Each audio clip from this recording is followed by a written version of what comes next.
বিরুদ্ধে প্রথম ওয়ানডেতে দাপুটে মেজাজে ম্যাচ জিতেছিল টিম ইন্ডিয়া। দ্বিতীয় ওয়ানডেতেও সেই দাপট দেখা গেল। বল হাতে রবীন্দ্র জাডেজার 3 উইকেটের পর ব্যাট হাতে বহুদিন পর দেখা গেল রোহিত শর্মাকে। শুভমান গিলের সঙ্গে দুরন্ত ওপেনিং পার্টনারশিপ গড়লেন। কেরিয়ারের 32তম ওয়ানডেতে সেঞ্চুরি হাঁকালেন। কটকে টস জিতে প্রথমে ব্যাট করার সিদ্ধান্ত নেন ইংল্যান্ড অধিনায়ক জস ব্যাটলার। শুরুটা খারাপ করেনি ইংল্যান্ড, ঝড় তুলে দিয়েছিল ফিল সল্ট, বেন ডাকেট। দুজনের জুটিতে উঠে এসেছে 81 রান। সেটা ভাঙেন এদিনই ওয়ানডেতে অভিষেক হওয়া বরুণ চক্রবর্তী। অন্যদিকে ডাকেটের ঝড় একাই থামিয়ে দিলেন রবীন্দ্র জাদেজা। 56 বলে 65 রান করে ফেরেন ইংরেজ ওপেনার। সেখান থেকেই রানের গতি কিছুটা যেন কমে যায়, যদিও সৌজন্য জাদেজার।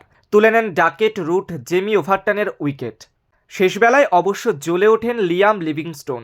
32 বলে 31 রান করে শেষ ওভারের রান আউট হয়ে ফেরেন।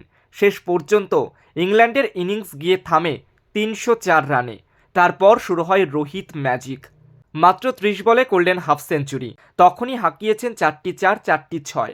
যেন ওয়ানডে নয়, টি20 খেলছেন। রোহিতের ধামাকা থামেনি। শেষ পর্যন্ত 90 বলে 119 রান করে থামলেন হিটম্যান।